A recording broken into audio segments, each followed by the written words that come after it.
नमस्कार दोस्तों, एक बार फिर उपस्थित हैं आप सभी लोगों के समक्ष यूपीएचईसी यानी असिस्टेंट प्रोफेसर हिंदी के अंतर्गत हिंदी काव्य में कबीर शीर्षक से विरह को अंग सुमिरन का अंग खत्म हो गया पिछले पार्ट में।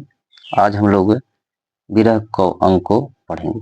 विरह को अंग में आज दोहा संख्या 1 पढ़ेंगे और उसके अर्थ को जानेंगे। इसमें कबीर ने आत्मा और परमात्मा के मिलन के बीच में जब प्रेम उत्पन्न होता है, जब वह ज्ञान से वह उस वस्तु को जान लेता है, उस ब्रह्म को जान लेता है, तो उसको पाने के लिए उसके मन में कितनी उत्सुकता है और कितने मन से उसे चाहता है कि वह वहां तक पहुंच जाए, उस ब्रह्म को प्राप्त कर ले। उस विरह की दशा को दर्शाया गया है। देखते हैं दोहा संख्या 1। राति रुनी बीरहनी ज्यों बंचो कुकुन कबीर अंतर प्रजल्या प्रगट्या बिरह पुंज कबीरा प्रगट्या बिरह पुंज। कबीरदास जी कहते हैं कि रात रुणी बिरहणी, रात भर बिरहणी जो है वह रोती रहती है। रुनी माने रोना, राति माने रात, बिरहणी माने बिरहणी। रात भर बिरहणी जो है वह रोती रहती है।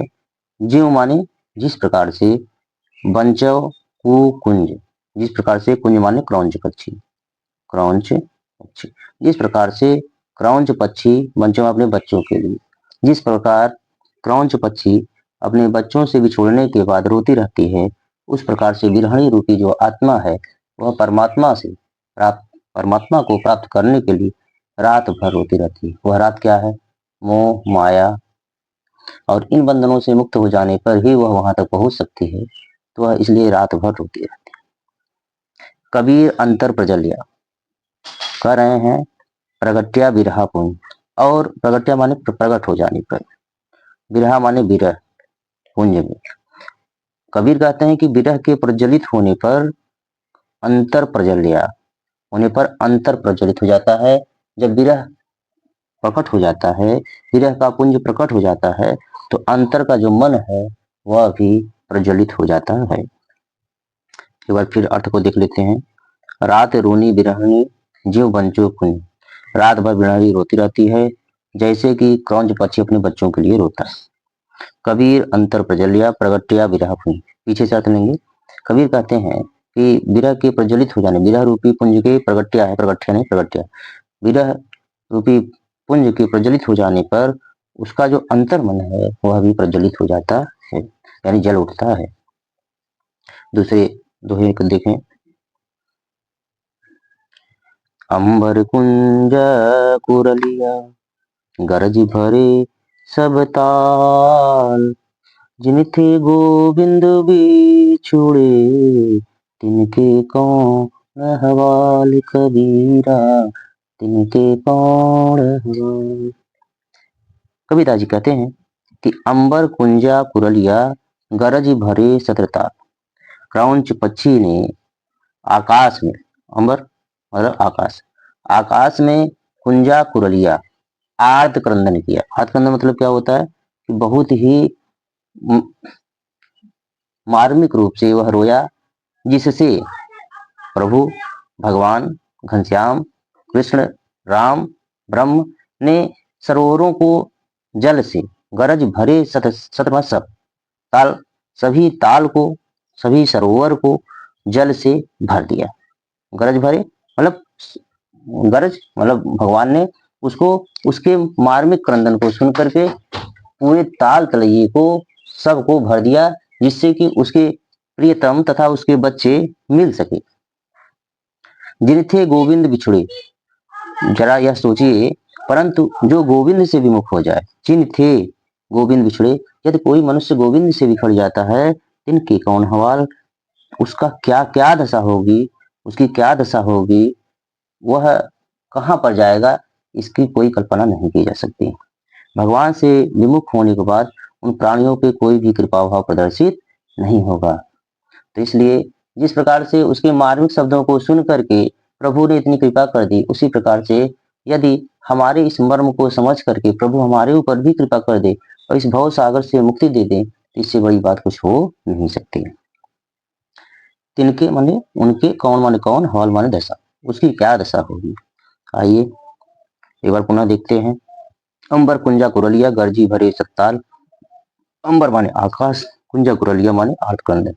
कारण कौन पक्षी जब आकाश में अपनी आर्तकंदन को करता है, जिससे भगवान का मन पिघल जाता है, और गरज भरे सत्ताल, और वे सभी सरोवर, सतमा सब, ताल माने सरोवर, सभी सरोवरों को गरज भरे जल से भर देते हैं। तो जिन थे गोविंद बिछुड़े, यदि परंतु जो गोविंद से विमुख हो जाए, तिनके कौन हवाल, उसकी क्या दशा हो। अगले पद को देखते हैं।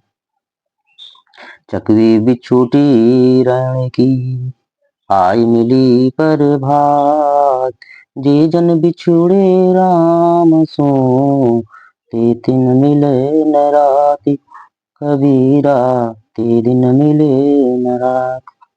कविता जी कह रहे हैं कि चकवी बिछुड़ी रात की, चकवी अपने बच्चों तथा अपने प्रियतम से अगर बिछुड़ जाती है तो वह आय मिली प्रभात, तो वह प्रभात मतलब दिन में सुबह होने पर मिल जाती है। परंतु जे जन, वे मनुष्य बिछुड़े राम सो, जो राम से बिछड़ जाते हैं, ते दिन मिले न रात, वे तो न दिन में मिल सकते हैं और न रात में मिल सकते हैं। फिर से अर्थ देख लेते हैं। चकवी बिछुड़ी रण की, कह रहे हैं कि रात की बिछुड़ी हुई चकवी आय मिली प्रभात, सुबह होने पर वह अपनी प्रियतम से मिल जाती है। परंतु जो व्यक्ति राम से बिछुड़ गया, तथा राम से बिछुड़ने का मतलब यह है वह सांसारिक मोह माया बंधनों में फंस गया, वह कभी भी राम से मिल नहीं सकता है। ते दिन मिले न रात, वह चाहे दिन हो और चाहे रात हो, कभी भी वह उसका दीदार नहीं कर सकता है, कभी वह उससे मिल नहीं सकता है, कभी वह उससे ब्रह्म में लीन नहीं हो सकता है। तो जब माया के प्रभाव उसके ऊपर पड़ जाएगा तो वह भगवान के संपर्क से पृथक हो जाएगा और ब्रह्म के शरण में कभी भी पहुंच नहीं पाएगा। अगले पद की व्याख्या। बासर सुख नारायण सुख, ना सुख सपुनै माय, कबीर बुछड़िया राम सो, न सुख धूपन छां, कबीरा न सुख धूपन छां। कबीरा जी कहते हैं कि राम से युक्त प्राणी को न रात में सुख है न तो दिन में सुख है। ना वासर माने दिन का पर्यायवाची है, वासर सुख नारायण सुख। अगर आप राम से बिछड़ गए, राम की तरफ उन्मुख नहीं हुए, राम की पूजा नहीं की, राम की अर्चना नहीं की, भक्ति भाव नहीं की, राम को याद नहीं किया, तो राम से वियुक्त प्राणी को न तो रात में सुख है, रण माने रात, वासर माने दिन होता है, वासर दिन का पर्यायवाची, तो न तो उसे दिन में सुख है और न तो उसे रात में सुख है, और इतना ही नहीं, ना सुख सपने माय, और न तो उसे स्वप्न में भी शांति प्राप्त हो सकती है। ना सुख सपने माय, न तो उसे रात में भी सपने में सुख होगा, न तो सपने में भी शांति मिलेगी और न तो जागृत अवस्था में ही। आगे, कबीर बिछुड़िया राम सो, जो राम से बिछुड़ गया, राम से अलग हो गया, न सुख धूप न छां, तो उसे न तो धूप में अथवा न तो छां में ही शांति प्राप्त हो सकती है। तात्पर्य यह है कि ब्रह्म की शरण ही समस्त सुख का निधान है, वही शांत निकेतन है, वही परमानंद है, वही ब्रह्मानंद है, उसी की शरण में ही हमें शांति मिल सकती है तथा इस जीवन मरण से मुक्ति मिल सकती है। एक बार फिर अर्थ को देखते हैं। वासर सुख नारायण सुख, यहाँ तीसरी लाइन में दूसरी लाइन का जो ये पद है, कबीर बिछुड़िया राम सो, तो जो कबीर है, कबीर कबीर के बिछुड़ जाने पे, कबीर बिछुड़िया राम सो, कबीर कह रहे हैं कि अगर वह राम से बिछुड़ जाता है तो उसे वासर सुख नारायण सुख, न तो उसे दिन में सुख है न तो रात में सुख है, ना सुख सपने माए, और न ही उसे स्वप्न में सुख है, न सुख दुख न छांव, न उसे धूप में सुख है और न तो छांव में, मतलब उसे कहीं पर भी शांति प्राप्त नहीं हो सकती है। उसे केवल ब्रह्म की शरण में जाने पर ही सभी समस्त सुखों का उसे प्राप्त होंगे तथा वहीं पर उसे शांति निकेतन, उसे अस्थाई घर प्राप्त हो सकता है। अगला पद देखिए। बिरहनी ओ भी पंथ सिरी, पंथी बुझे धाय, एक शब्द कहीं पीव का, कबर मिलेंगे आय कबीरा, कब्र मिलेंगे आय। यहाँ इस पद में कब रे है, यहाँ पे थोड़ा सा मिस्टेक है, कब रे है, ठीक है। तो कह रहे हैं कि बिराड़ी ओबी पंथ से, बिराड़ी मार्ग पर खड़ी होकर के पंथ से, पथिक से पूछती है। बिराड़ी जो जीवात्मा है वह रास्ते में मिले हुए जो आने जाने वाले राहगीर हैं उनसे वह पूछती है कि पंथ बूझे धाय, कि उस पंथी से, धाय माने पूछती है, पूछती है, वह पंथ आने जाने वालों से पूछती है। बिराड़ी मार्ग पर खड़ी होकर पथिकों से पूछ रही है कि प्रिय का समाचार बताइए। बूझे धाय माने हाल समाचार पूछती है। एक शब्द कहीं पीव का, एक ही शब्द वह केवल अपने प्रियतम के बारे में पूछती है। वह शब्द क्या है? कबर मिलेंगे, कब रे मिलेंगे आए, वे कब आकर मिलेंगे और मुझे अनुग्रहित करेंगे। वह एक ही शब्द उस आते जाते राही से पूछती है कि प्रियतम मेरे इस मर्म की दशा को, मेरे इस विरह की दशा को कब आकर के सुनेंगे, कब जानेंगे और कब मेरा यहाँ से उद्धार करेंगे और कब मैं उनमें एकाकार होंगे। एक बार फिर देखिएगा।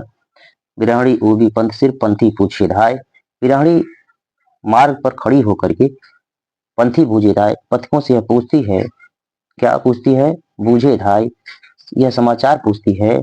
एक शब्द कहीं पीव का, प्रियतम के बारे में केवल एक ही शब्द पूछती है, कबर मिलेंगे आए, कब रे मिलेंगे आए, तो वे मुझसे कब आकर के मिलेंगे, अब कब मुझे अनुग्रहित करेंगे, कब मेरे ऊपर अपनी कृपा दृष्टि डालेंगे जिससे कि मेरा उद्धार हो सके। आगे देखिएगा।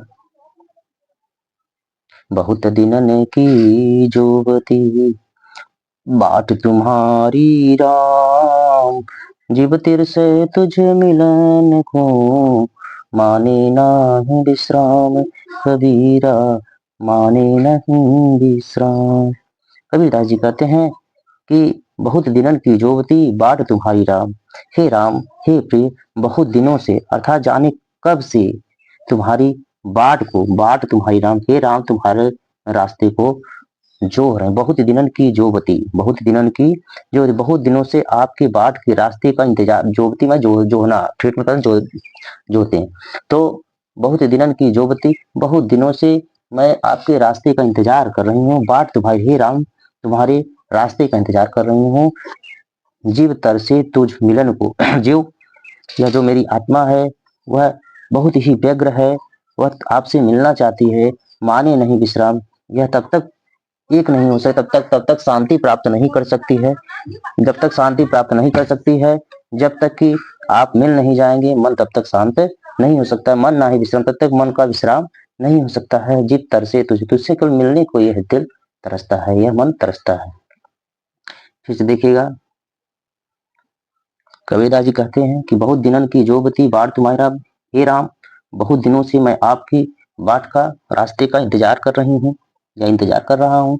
आत्मा आपके मिलन के लिए तड़प रही है, तरस रही है। जीव तरसे तुझ मिलन को, बाट माने रास्ता होता है, जीव तरसे तुझ मिलन को, यह जो जीव है, जीव जीव माने मन, तरसे माने तरस रहा है, तुझ माने तुझसे मिलन को, मिलने के लिए, यह जो मन है तुमसे मिलने के लिए तरस रहा है, तड़प रहा है। माने ना ही विश्राम, और यह तब तक विश्राम नहीं हो सकता, यह तब तक शांत नहीं हो सकता है जब तक आपसे मिलन नहीं हो जाएगा, जब तक आत्मा परमात्मा में मिल नहीं जाएगी तब तक इसका एकाकार नहीं हो सकता है और वह इस सांसारिक मोह माया के बंधन से मुक्त नहीं हो सकती। आपको हमारा यह अर्थ बताने तरीका कैसा लगा आप कमेंट बॉक्स में जरूर लिखें। इसी तरीके से आप लोग हमारी इस वीडियो को देखते रहें और लाभान्वित होते रहें। आप सभी लोगों को धन्यवाद। नमस्कार।